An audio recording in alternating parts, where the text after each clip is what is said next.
Otunula wano statement eno eyogera ku savings. Abantu baffe tebamanyi savings. We don't have that discipline because we culturally tekitukuliddemu. Naye bwe tuzze wano mu America, we need to adapt to that discipline.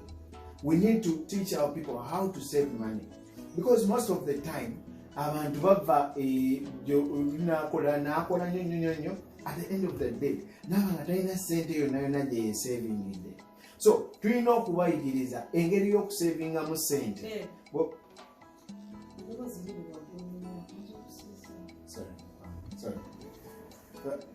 Nsonyiwamu omukyala mbadde mulekanira abadde ataazuukusi so kankendezeemuko katono ku ddowoozi kyembadde nkulaga wano bw'oba nga screen yange ogiraba wano nkulaga ku different platforms ez'okusavingamu ssente nti omuntu waffe ne waba akutte $3 ne waba akutte $4 alina wasobola oziteeka ne zikola interest n'abanga at the end of the day is saving ssente ezigenda omuyamba mudda ate nga zigenda kuyamba n'abaana be n'abanga takolera bwereere.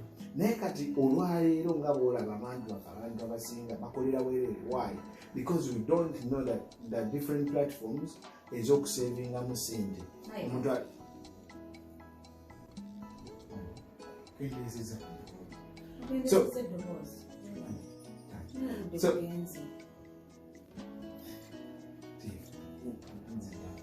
so olaba wano, if I show you this account, olaba wano ku overview eno ekulaga simanyi wa screen yange ogiraba bulungi naye wano eno ekulaga nti you can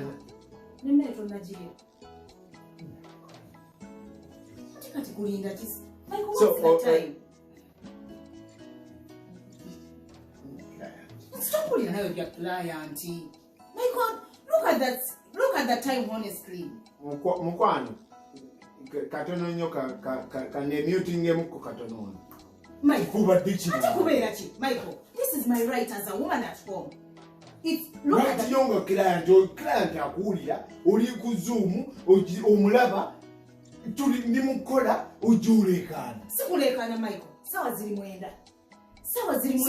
ziri mwenda mu Massachusetts, California budde bukyali. Client ali California.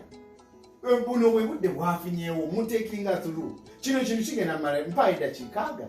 I promise 40 minutes I'll be done. Michael wavudde ku mulimu Michael from Sunday to Sunday. Wakomyewo tonnaba nakweyambula.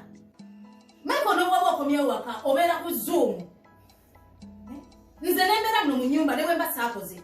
Michael nkeera ku makya sawa binja kuba ku mulimu. Naye kati sawa ziri mwenda okyatudde wano. Genda ogira weebaka. Ngende ngire nebaka. Genda ogira weebaka mmalirize eddakiika 40 minutes. Okay. Nsonyiwamu mukwano baddewo n'akazibuzibu wano naye kawedde. So kyembadde ngezaako kugamba nti abantu bwe babeera nga tusavinga ssente tusobola okusavinga mu